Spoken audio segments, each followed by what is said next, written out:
శ్రీగురుభ్యో నమః. హరి ఓం. మనకి అనేకమైనటువంటి పండగలు వస్తుంటాయి. ఈ పండగలన్నిటిలోకి కూడా భోగి పండగ, మకర సంక్రాంతి, కనుమ ఈ మూడు పండగలని చాలా విశేషంగా చేసుకుంటాం. ఎన్నో పండగలున్నా సంక్రాంతి పండగని పెద్ద పండగ అని పిలుస్తాం. ఈ సంక్రాంతి పండగకి ముందు రోజు చేసుకునేటటువంటి పండుగ భోగి పండుగ. దాని పేరే భోగి. భోగం అనుభవించుట అంటే సుఖం అనుభవించుట అని అర్థం. ఈ భోగి పండగ బాహ్యంలో చూస్తే శరీర పోషణార్థం కావలసినటువంటి పంటని, సుఖం అనుభవించడానికి కావలసినటువంటి ధనాన్ని చేకూర్చేటటువంటి రోజులు కనుక దానికి భోగి పండగ అని పేరు. ఎందుచేత అంటే ఈ భోగి పండగ వచ్చేటటువంటి సమయానికి వ్యవసాయదారులు పంటలు కోతలు కోస్తారు. ఆ పంట అంతా ఇంటికి వస్తుంది. ఆ ఇంటికి వచ్చినటువంటి పంట జాగ్రత్తగా ధాన్యాగారంలో నిల్వ చేసి మళ్లీ పంట వచ్చే పర్యంతము కూడా వాళ్ళ కుటుంబ సభ్యులందరూ సంతోషంగా ఆ ఆహారాన్ని తింటూ జీవితాన్ని గడుపుతారు. అలాగే కొంత పంటని విక్రయించినటువంటి కారణం చేత లభించినటువంటి ధనంతో సుఖాల్ని అనుభవిస్తారు. అందుకే భోగి పండగ అని పిలవడానికి కారణం ఏమిటి అంటే మనిషి బాహ్యమునందు సుఖపడడానికి కావలసినటువంటి ధాన్యమంతా కూడా వచ్చేటటువంటి కాలం. రెండు, దక్షిణాయనంలో ఒక ఇబ్బంది ఉంటుంది. శరదృతువు తర్వాత వచ్చేటటువంటి హేమంత ఋతువు అనారోగ్యకారకమైనటువంటి ఋతువులు. అసలు శరదృతువునైతే యముని యొక్క దంస్ట్ర బయటికి వచ్చినటువంటి కాలంగా శాస్త్రం పరిగణిస్తుంది. హేమంత ఋతువులో విశేషమైనటువంటి పొగమంచు ఉన్న కారణం చేత ఆరోగ్యానికి అంత సౌకర్యంగా ఉండదు. అంత మంచు మనిషి యొక్క శ్వాసకోశం మీద పనిచేసి అనారోగ్యానికి గురి చేస్తుంది. కానీ హేమంత ఋతువు దాటిపోయి ఇక వసంత ఋతువు రావడం ప్రారంభమయ్యేటటువంటి కాలం ఆసన్నమవుతోంది అనేటప్పటికే మనిషి ఆరోగ్యాన్ని సంతరించుకోవడానికి కావలసినటువంటి కాలం కూడా ఏర్పాటవుతుంది. అందుకే ఆ ఉత్తరాయణ పుణ్యకాలానికి ప్రారంభ సూచనగా ఉండేటటువంటి భోగి పండగ బాహ్యంలో ఆరోగ్యాన్ని కూడా ఇచ్చేటటువంటి ఆ కాలము ప్రారంభమవడానికి సంకేతం. ఇది బాహ్యమునందు భోగి. ఆంతరముగా విచారణ చేస్తే అసలు ఆ భోగి పండగకి ఉన్నటువంటి విశేషం చాలా చాలా గొప్పది.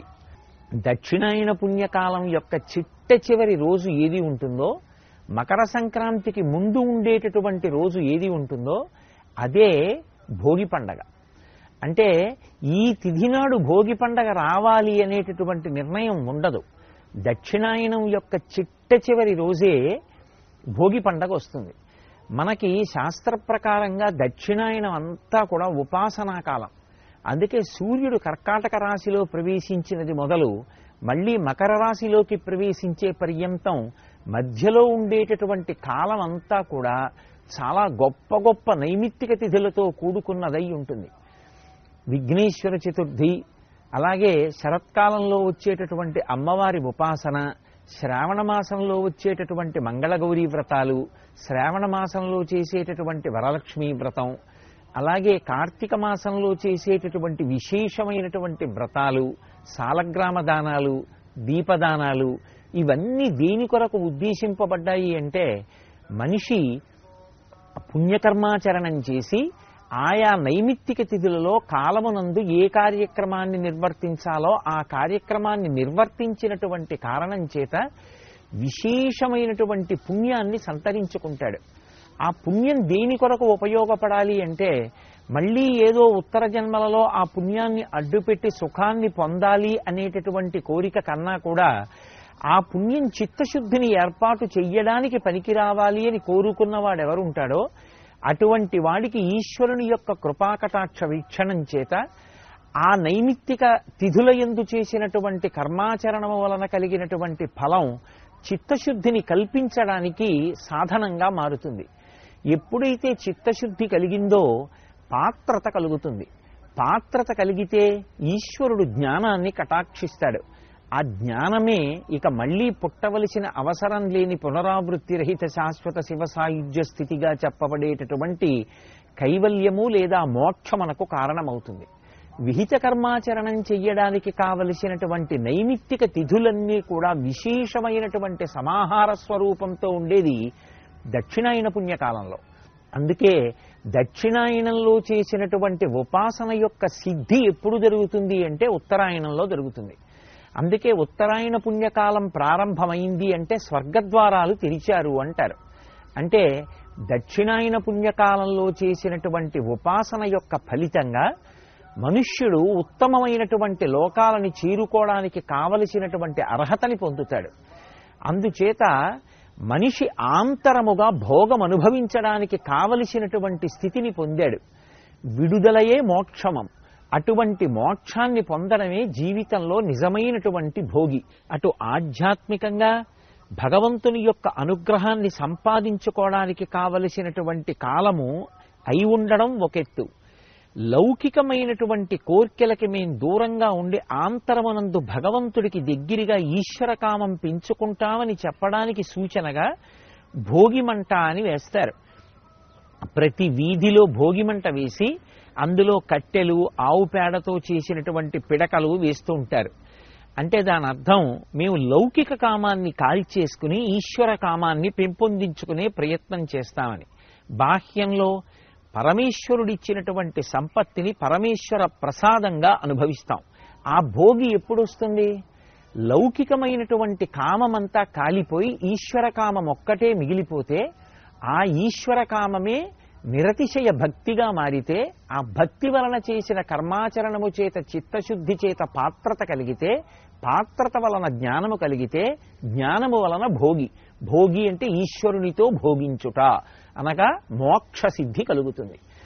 ఇది కలుగుతుంది అని దక్షిణాయనంలో చేసిన ఉపాసనకి సిద్ధిని ప్రకటనమయ్యేటటువంటి రోజుగా చెప్పబడినటువంటి విశేషమైన తిథి కనుక దానికి ఇక ప్రత్యేకంగా ఒక తిథి నిర్ణయం చెయ్యరు. దక్షిణాయనానికి చిట్ట చివరి రోజు ఏది ఉంటుందో అదే మనకి భోగి పండగగా నిర్ణయింపబడి ఉంటుంది. ఈ భోగి పండగ నాటికి అమ్మవారి అనుగ్రహం రేగుపండులోకి ప్రవేశిస్తుంది. అందుకే చిన్నపిల్లలకి జాతకరీత్యా ఏవైనా ఇబ్బందులుంటే తొలగించడానికి వాళ్ళేదో కూర్చుని పెద్ద పెద్ద యజ్ఞయాగాది క్రతువులను నిర్వహించలేరు కనుక చిల్లర పైసలు, బంతిపూలు, రేగుపళ్ళు, చెరుకు ముక్కలు, కొబ్బరి ముక్కలు ఇటువంటివి కలిపి పెద్దవాళ్ళు పిల్లల్ని కూర్చోపెట్టి వాళ్ళ మించి ఈ పదార్థాన్ని కిందకి విడిచిపెడతారు. ఈ పదార్థాలు వాళ్ళ తలమించి కిందకి పడిపోతే భోగి పీడ తొలగిపోయి వాళ్ళు సంతోషంగా జీవితం గడపడానికి ఏ అనారోగ్యము ప్రతిబంధకంగా వచ్చేటటువంటి అవకాశం ఉంటుందో అటువంటి అవకాశము తొలగిపోయి వాళ్ళు ఉత్తరోత్తర జీవితంలో సంతోషంగా ఉండడానికి కావలసినటువంటి వ్యవస్థ ఏర్పడుతుంది.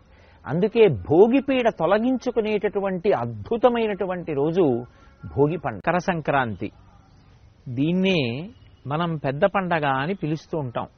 సూర్యుడు ఉత్తరాయణ పుణ్యకాలంలో ప్రవేశించినటువంటి రోజు ప్రారంభం నుంచి ఇక మకర సంక్రాంతి అవుతుంది. ఉత్తరాయణ పుణ్యకాలం ప్రారంభమైంది అంటే దేవతా సంబంధమైనటువంటి కార్యక్రమాలకి చాలా విశేషమైనటువంటి స్థానము కల్పింపబడుతుంది. సూర్యుడు మకర రాశిలోకి ప్రవేశిస్తే మళ్లీ కర్కాటక రాశిలోకి ప్రవేశించే పర్యంతము ఉన్నటువంటి కాలం ఉత్తరాయణ పుణ్యకాలం. ఉత్తరాయణ పుణ్యకాలం తనంత తానుగా చాలా తేజోవంతమైనటువంటి కాలంగా, ఈశ్వర సంబంధమైనటువంటి కార్యక్రమాలు ఏవి చేసినప్పటికీ కూడా చాలా గొప్ప ఫలితాన్ని అనుగ్రహించగలిగినటువంటి కాలంగా చెప్పబడుతుంది. అందుకే సూర్యుడు మకర రాశిలోకి ప్రవేశించేటటువంటి సమయాన్ని లెక్క కట్టుకుని ఆ ఉత్తరాయణ పుణ్యకాలం ప్రారంభమవుతోంది అన్నప్పుడే ప్రత్యేకంగా ప్రయత్నపూర్వకంగా ఆ మకర సంక్రమణ స్నానము అని చెప్పి చేసి పితృదేవతల యొక్క సంతోషం కోసం, దేవతల యొక్క అనుగ్రహం కోసం మనం దాన ధర్మాది కార్యక్రమాల్ని నిర్వర్తిస్తూ ఉంటాం. ఇటువంటి ఉత్తరాయణ పుణ్యకాలం ప్రారంభమైనటువంటి మకర సంక్రాంతిని పెద్ద పండగగా మనం ఆంధ్రదేశంలో చాలా చాలా విశేషంగా చేసుకుంటాం. ఆ పండగ నాడు కొత్తల్లుళ్ళని ఇంటికి పిలిచి చక్కగా వాళ్ళందరికీ కూడా తలస్నానం చేయించి నూతన వస్త్రములనిచ్చి మంచి మధుర పదార్థాలతోటి అత్తవారి ఇంట్లో చక్కటి భోజనం ఏర్పాటు చేసి విందు వినోదాలతో ఎంతో సంతోషంగా చేసుకునేటటువంటి పండగ. ప్రత్యేకించి సంక్రాంతి పండగ అనేటప్పటికీ దాని శోభ వేరు.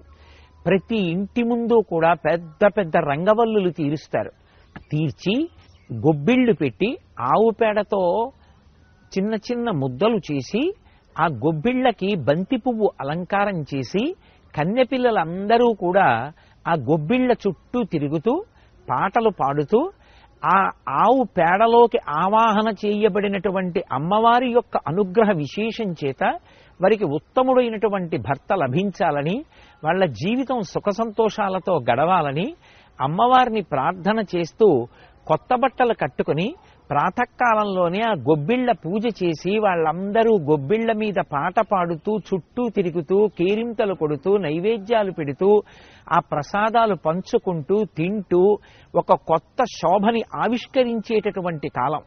అలాగే గంగిరెద్దులు. మనకి ఎద్దు ఎంతో పూజనీయమైనటువంటి జంతువు. అది స్వయంగా పరమశివునికి వాహనం.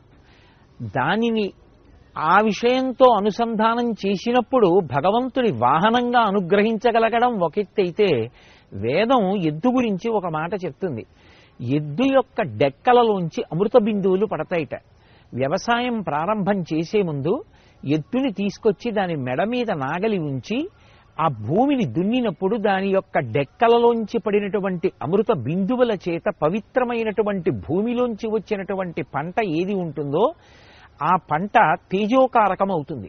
అది కంటి సంబంధమైనటువంటి వ్యాధులు రాకుండా కాపాడడమే కాకుండా తిన్న అన్నం ఆరో వంతు మనసుగా మారిపోవాలి. కాబట్టి ఆ మనసు భగవంతుని యందు కృతజ్ఞతాభావం కలిగినదై, శాస్త్రమునందు విశ్వాసము కలిగినదై, 10 మంది కొరకు నేను ప్రవర్తించాలి అనేటటువంటి త్యాగబుద్ధితో కూడుకున్నవాడై, త్యాగే నైకే అమృతత్వమానసు అనేటట్టుగా బ్రతకడానికి కావలసినటువంటి విశేషాన్ని అనుగ్రహించగలదు. దీనికంతటికీ ప్రధానమైనటువంటి నేపథ్యం ఎక్కడుంటుంది అంటే ఆ ఎద్దు యొక్క డెక్కలలోంచి జారేటటువంటి అమృత బిందువులు భూమిలో తడవడం కారణం. అందుకే ఏరువాక పౌర్ణమి అని ఎద్దుని నాగలి కట్టి దున్నించేటటువంటి కాలం పర్వమైతే, మనకి అలా అనుగ్రహించినటువంటి ఆ ఎద్దుని మళ్లీ ప్రత్యేకంగా అలంకారం చేసి గంగిరెద్దులుగా ఇంటి ముందుకు తీసుకొస్తారు. మంగళప్రదమైనటువంటి వాక్కులను ఆ గంగిరెద్దు తీసుకొచ్చినటువంటి వ్యక్తి పలుకుతాడు. యజమాని వృద్ధిలోకి రావాలని, యజమాని కుటుంబం వృద్ధిలోకి రావాలని, ఎన్నో శుభ పరంపరలు కలగాలని అదే పనిగా మంగళవాక్కులు పలుకుతూ ఉంటాడు. ఆ మంగళవాక్కులు పలుకుతున్నటువంటి ఆ గంగిరెద్దుల వ్యక్తి దగ్గరికి వెళ్ళి మనకి తోచినది ఏదో ఒకటి ఇస్తే అతను ఆ పలికినటువంటి మంగళవాక్కులకు తీసుకొచ్చినటువంటి ఆ గంగిరెద్దు తల ఊపుతూ ఉంటుంది. అది తల ఊపడము అంటే ధర్మదేవత అంగీకరించినట్టు. దాని చేత ఆ ఇల్లు వృద్ధిలోకి వస్తుంది. ఆంధ్రదేశంలో ఈ గంగిరెద్దులు రావడం, గంగిరెద్దుని ఆడించడం, అది చూసి పిల్లలు మురిసిపోవడం, ఇదంతా కూడా పెద్ద పండగ అయినటువంటి మకర సంక్రమణంలో జరిగేటటువంటి ఒక గొప్ప విశేషం. అలాగే హరిదాసులు చేతిలో ఆ తంబురా పట్టుకుని హరినామ సంకీర్తనం చేస్తూ ఎడం వైపు ఒక పెద్ద జోలెనుంచుకుని, అలాగే తల మీద భిక్షాపాత్రని గొప్ప అమరికతో కట్టుకుంటారు. వాళ్ళు ఏ ఇంటి ముందు ఆగరు. నడిచి పెద్దగా కీర్తన చేస్తూ కుడి చేతిలో చిడతలు పట్టుకుని ఆ చిడతలు వాయిస్తూ వెళ్ళిపోతూ ఉంటారు. ఎంత పెద్ద కంఠంతో పాడతారో. వాళ్ళు హరినామ సంకీర్తనం చేసి వెళ్ళిపోతుంటే యజమాని తన బిడ్డల్ని పైకి పంపించి ప్రత్యేకంగా ఆ హరిదాసుని ఇంటికి ఆహ్వానిస్తారు. ఆయన వీధి గుమ్మంలోకి రాగానే ఆ బియ్యం చేత్తో పట్టుకుని వేస్తే ఎంత అమరికగా వంగుతాడో, చంటి పిల్లలకి కూడా అందేటంత అమరికగా కిందకి వంగుతాడు. వంగినప్పుడు అందులో ఆ బియ్యం వేస్తే మళ్లీ లేచి ఆ హరినామ సంకీర్తనం చేసుకుంటూ వెళ్ళిపోతుంటాడు. అందుకే ఉత్తరాయణం వచ్చింది అంటే దేవతలకి సంతోషం, ఋషులకు సంతోషం, పితృదేవతలకి సంతోషం, మనుష్యులకి సంతోషం, సమస్త భూతములకు సంతోషం. వీటితో పాటుగా ప్రతి ఇంటా కూడా చక్కటి పండగ వాతావరణం నెలకొని ఉండేటటువంటి పరమ పవిత్రమైనటువంటి కాలం. ఉత్తరాయణ పుణ్యకాలం ప్రారంభమైంది అంటే సమస్త భూతములకు కూడా ఆరోగ్యము సిద్ధించడం ప్రారంభమవుతుంది. ఎందుచేత అంటే సూర్యుడు భూమికి దగ్గరగా దిగుతాడిక. సూర్యుడు భూమికి దగ్గరైనటువంటి కారణం చేత సూర్యకాంతి చాలా విశేషంగా భూమి మీద ప్రసరిస్తుంది. అంతటి సూర్యకాంతి ఎప్పుడైతే విస్తరించిందో సమస్త భూతములు కూడా ఆరోగ్యాన్ని పొందుతాయి. లోకంలో అన్ని ప్రాణులకు ఆరోగ్యాన్ని ఇవ్వగలిగినటువంటి మహానుభావుడు భాస్కరుడు, ఆ సూర్య భగవానుడు ఒక్కడే. అందుకే మనకి ఆరోగ్యం భాస్కరాది చేత్ అనేటటువంటి నానుడి ఏర్పడింది. పైగా ఇక వసంత ఋతువు ప్రారంభమవడం మొదలవుతుంది. వసంత ఋతువు కానీ ప్రారంభమవుతోంది అంటే అంతకు ముందే చెట్లన్నీ ఆకులు రాల్చేసి తర్వాత చిగర్చడం మొదలు పెడతాయి. ప్రకృతి అంతా కూడా అందాలు సంతరించుకోవడానికి కావలసినటువంటి నేపథ్యం ఆవిష్కృతం అవడానికి ప్రారంభమయ్యేటటువంటి కాలమునకు నాంది ఉత్తరాయణ పుణ్యకాలంలోనే జరుగుతుంది.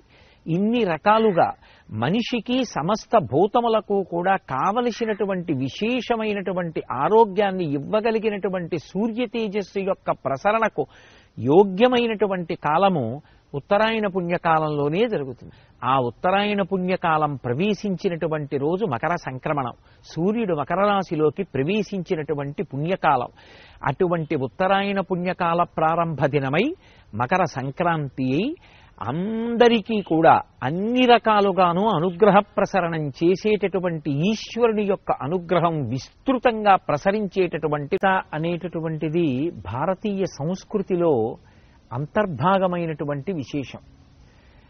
ఉపకారం చెయ్యడం కాదు, అపకారం చేసిన వాడికి కూడా తిరిగి ఉపకారమే చెయ్యడం ఈ జాతి యొక్క ప్రధానమైనటువంటి లక్షణం. అందున ఇక ఉపకారం చేసినటువంటి వాడిని సదా జ్ఞాపకం ఉంచుకొని వాడికి తిరిగి ఉపకారం చెయ్యడము అనేటటువంటిది కృతజ్ఞతా లక్షణంగా అభివర్ణింపబడింది. కృతజ్ఞో నాస్తి నిష్కృతి అంటారు రామాయణంలో. కృతజ్ఞత కలిగిన వాడు అంటే చేసిన ఉపకారాన్ని మరిచిపోయేటటువంటి లక్షణం ఉన్నవాడెవడో అటువంటి వాడికి జీవితంలో నిష్కృతి లేదు. అందుకే ఆ కృతజ్ఞతతో జీవించడం అనేటటువంటిది ఈ జాతి సంస్కృతిలో అత్యంత ప్రధానమైన విశేషం. ఇది కేవలం మనుష్యుల వరకు కాదు, తనకి ఉపకారం చేసిన ఎవరి పట్ల అయినా సరే ఆ ఉపకార బుద్ధితో ఉండడం అనేటటువంటిది చాలా గొప్ప లక్షణం. దానికి ప్రతీక కనుమ పండుగ. మనం అందరం కడుపు నిండా అన్నం తినగలుగుతున్నాము అంటే ఆ వ్యవసాయం చేసినప్పుడు అమ్మ భూమాత అనుగ్రహించి మనకి పంటనిస్తోంది. ఆ పంట మనకి దక్కడానికి అసలు ఆ భూమి దున్నడంలో ఎంతో మనకి సహకరిస్తున్నటువంటి జంతువు ఎద్దు. పైగా వేదంలో చెప్పబడినట్టుగా ఎద్దు యొక్క డెక్కల నుండి జాలువారినటువంటి అమృత బిందువులు భూమిలో పడినటువంటి కారణం చేత ఆ భూమి నుంచి పైకి పెరిగినటువంటి సస్యముల నుంచి వచ్చినటువంటి పంట కంటి సంబంధమైన వ్యాధులు రాకుండా మనిషిని కాపాడుతూ ఉంటుంది. ఇంతగా మనని రక్షించి తన మెడ మీద కాడి పెట్టుకుని బండిలో అనేకమైనటువంటి ఫలసాయాల్ని ఇంటికి తీసుకురావడమే కాకుండా నాగలి మోసి భూమి దున్నడానికి మనని అనుగ్రహిస్తోంది ఆ ఎద్దు. అందుకే ఆ ఎద్దు పట్ల ప్రత్యేకమైనటువంటి కృతజ్ఞతని ఆవిష్కరిస్తారు. ఆ ఎద్దు పట్ల కృతజ్ఞతని ఆవిష్కరించేటటువంటి పండగకే కనుమ పండుగ అని పేరు. భోగి నాటికి ఇంటికి ఆ పంట అంతా వచ్చింది. సంక్రాంతి పండగ నాడు కొత్త అల్లుళ్లతో కలిసి సంతోషంగా భోజనం చేశాడు. మరి దీనికంతటికీ పాటుగా తనతో పాటుగా కలిసి శ్రమించినటువంటి ప్రాణి ఒకటి ఉంది, ఎద్దు. అది ఇంటి పెరట్లోనే ఉంది. మరి ఆ ఎద్దుని కూడా సత్కరించకపోతే మనిషి జీవితానికి పూర్ణత్వం ఎక్కడుంది? ఇది భారతీయ సంస్కృతికి ఉన్న గొప్పతనం. అందుకే కనుమ పండుగ నాడు ఎద్దుల్ని ప్రత్యేకంగా అలంకారం చేస్తారు. వాటికి మెడలో పూలదండలు వేసి దానికి రకరకాలైనటువంటి ఆభరణాలు తొడిగి చక్కగా మంచి పాయసం వండి పొంగలి వండి తీసుకొచ్చి ప్రత్యక్ష నివేదనగా ఆ ఎద్దు చేత తినిపిస్తారు. అలాగే మనకి పాడికి కారణమైనటువంటిది ఆవు. ఆ ఆవు ఇంట్లో ఉంది కాబట్టి దాని పాలు తాగగలుగుతున్నాం. యజ్ఞయాగాది క్రతువులు చెయ్యగలుగుతున్నాం, ఆ పాలు మన పిల్లలకి పట్టి వాళ్ళకి మేధో వికసనం జరగడానికి కారణముగా వాడుకోగలుగుతున్నాం. అటువంటి ఆవుని, ఎద్దుని మన కృతజ్ఞతని ఆవిష్కరించడం కోసమని చెప్పి అలంకరించి ప్రత్యేకంగా పొంగలి వండి తీసుకొచ్చి ప్రత్యక్ష నివేదనగా తినిపించేటటువంటి రోజు. అరుణాచలం లాంటి క్షేత్రాలలో అనేకానేక దేవాలయాలలో, ప్రత్యేకించి శివాలయాల్లో ఎక్కడెక్కడ నందీశ్వరుడు ఉంటాడో అక్కడక్కడ అంత గొప్ప అలంకారం చేస్తారు. నందీశ్వరుడికి ఆ రోజున ప్రత్యేకంగా అభిషేకాలు చేస్తారు. నిజంగా కనుమ పండుగ నాడు అరుణాచలం దేవాలయంలోకి వెడితే అక్కడ ఉన్న పెద్ద నందికి చేసేటటువంటి అలంకారం చూస్తే మనం అందరం ఆశ్చర్యపోతాం. ఆలయంలో ఉండేటటువంటి నందీశ్వరుడి దగ్గర నుంచి బయట పశువులన్నిటినీ కూడా అంత గొప్పగా అలంకారం చేసి ప్రత్యక్ష నివేదనగా వాటికి పొంగలి పెట్టి కృతజ్ఞతావిష్కారం చేసేటటువంటి పండగ కనుమ పండుగ. ఆ కృతజ్ఞత బుద్ధి మనుష్యుల యందు పెరిగిన నాడు నాగరికత, సంస్కృతి పరిఢవిల్లుతాయి. అందుకే కనుమ పండుగని మనందరం కూడా అటువంటి భావనతోటే చక్కగా నిర్వర్తించుకొని భారతీయ సంస్కృతి ఉద్దీపనానికి కారణభూతులం అవుదాం.